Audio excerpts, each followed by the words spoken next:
शिक्षा वह मंच है जो सभी बाधाओं को हराने की क्षमता रखती है।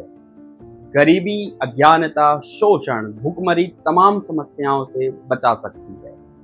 आपने कई कहानियां सुनी होंगी, किसी गरीब मजदूर का बेटा आईएएस बन गया, आईआईटी में सिलेक्शन हो गया, शिक्षा के दम पर व्यापार क्षेत्र में सफल हो गया।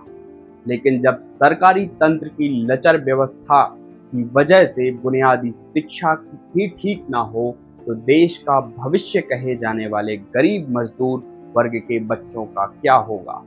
क्या वे 21वीं सदी के बदलते भारत में टिक पाएंगे? उनकी आंखों में पल रहे सपने साकार हो पाएंगे? इस रिपोर्ट में इन्हीं मसलों पर बात करेंगे। नमस्कार, मैं हूं अभिषेक पटेल और आप देख रहे हैं आजाद समाचार। दमोह विधानसभा क्षेत्र अंतर्गत बांदकपुर के पास एक गांव है, नाम है बभौरी।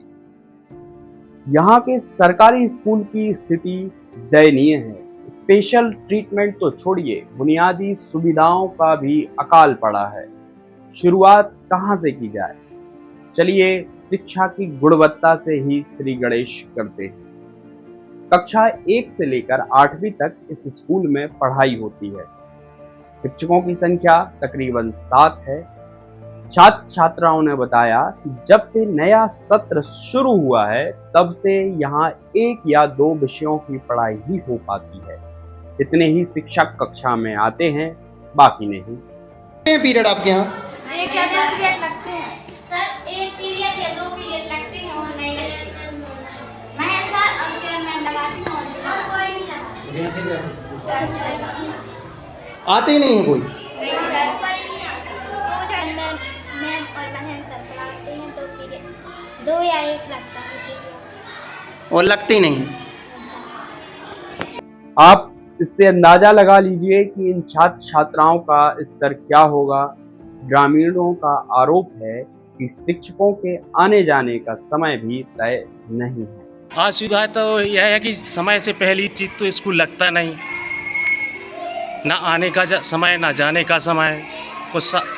कुछ अपनी बस देखते हैं कि बस का समय हो गया तो टाइम देख लिया कि बस। कुल कितने टीचर हैं यहाँ पे? टीचरों की भी जानकारी नहीं है। 60 टीचर सर ने बताया अभी। और कहाँ तक है स्कूल ये 8वीं तक है, कक्षा 1 से लेके 8वीं तक है जी। देख लीजिए, और जो टीचर हैं वो भी समय पे नहीं आते। वो टीचर उनके ना आने का समय है ना जाने का समय, अपनी हाजिरी लगाई, इसके बाद वो अपनी बस का टाइम मिलाते और चले जाते। तो ये तो बात हो गई शिक्षा व्यवस्था पर। अब स्कूल में उपलब्ध बुनियादी सुविधाओं पर आते हैं। आपने जमीन पर बैठे ये छात्र तो जरूर देखे होंगे। बैठने के लिए फर्नीचर नहीं है, स्कूल का भवन जर्जर है। हालत ये कि बारिश में छत टपकती है। लोगों का कहना है कि अगर कुछ देर भी बारिश हो जाए तो स्कूल में छुट्टी की नौबत आ जाती है। कितना कचड़ा है, स्कूल की छत कितनी बदतर है। चूं रही पानी अगर गिर रहा हो तो तुम्हारा अगर थोड़ा सा भी पानी आ जाए तो अब भाई छुट्टी करने पर जा स्थिति है स्कूलों। अब आते हैं प्रसाधनों पर। आपने स्वच्छता को लेकर बड़े बड़े दावे सुने होंगे, लेकिन स्कूल के शौचालय इन तमाम दावों की कलई खोल देते हैं। शौचालयों की जर्जर हालत के चलते बच्चे इनका इस्तेमाल नहीं कर पाते। सबसे शर्मनाक बात तो सामने तब आई जब लोगों ने बताया कि छात्राओं के लिए भी यहाँ शौचालय की कोई व्यवस्था नहीं है। सफाई के नाम पर छात्रों से नाली साफ कराई जाती है, ऐसा हमारा नहीं छात्रों का कहना है। ये अनियमितताएं, और 1-2 बार हम लोग यहाँ पे मास्टरों से बोल भी चुके हैं, 181 भी किया हम लोगों ने, लेकिन फिर भी नहीं सुधार हो रहा है इसका। और सभी बच्चियाँ खुले में बाथरूम के लिए जाती हैं। कितनी शर्मनाक बात है। जबकि 1-2 बार ये भी हम लोग बोल चुके हैं, अशोक भाई हम लोग सब लोग साथ में बोल चुके हैं कि भैया बच्चों के लिए एक व्यवस्थित शौचालय की व्यवस्था करवाई जाए, बाथरूम करने के लिए व्यवस्था करवाई जाए, लेकिन अभी प्राचार्य लोग कोई बिल्कुल इसकी सुध नहीं ले रहा। क्या करवा दी तुम लोगों से?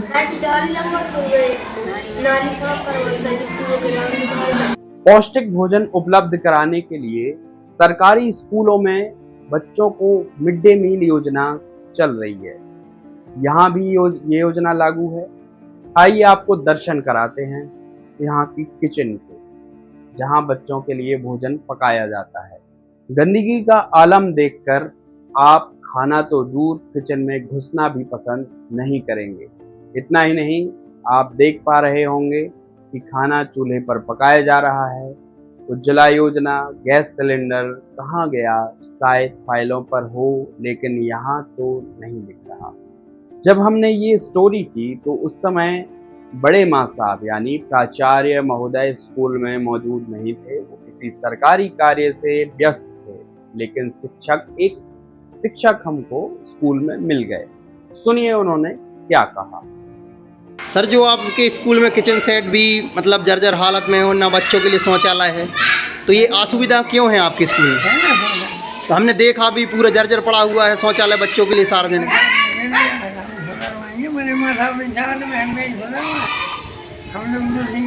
और जो किचन सेट है वो भी बिल्कुल जर्जर हालत में। हमारा तो काम बनाने आए थोड़े, हमने बनाया और अपने उनका काम है दोनों पैसा आता उनके साथ में वो काम करेंगे। कौन है मेन प्रभारी यहाँ के? नहरवाल वो प्राचार्य हैं यहाँ के। वो क्यों नहीं आया आज? आज वो आधार कार्ड लिंक होने ना वोटर लिस्ट में, वहाँ गए, कहाँ पे गए हैं? मिंदरा। आपको बता दें, मध्य प्रदेश का शिक्षा बजट 27,792 करोड़ रुपए है। अब इस सरकारी स्कूल को इस भारी भरकम राशि से अपने हिस्से का बजट मिला या नहीं, ये सवाल है। कम से कम सरकारी स्कूलों में बुनियादी सुविधाएं होना जरूरी है, नहीं तो छत से टपकता पानी ना जाने कितने बच्चों का भविष्य धो देगा। इस पूरे मामले पर आपकी क्या राय है? कमेंट बॉक्स में शेयर जरूर करें। आखिर में आपसे एक अपील, इस तरह की खबरें करने के लिए हमें जरूरत है आपके समर्थन की, आपके सपोर्ट। अगर आप हमारी पत्रकारिता को सपोर्ट करना चाहते हैं तो आज़ाद समाचार को ज़्यादा से ज़्यादा लोगों तक पहुंचाएं। हमारे चैनल को सब्सक्राइब करें और अगर फेसबुक पर देख रहे हो तो हमारे पेज को फॉलो करें और लाइक करें। देखते रहें आज़ाद समाचार। धन्यवाद।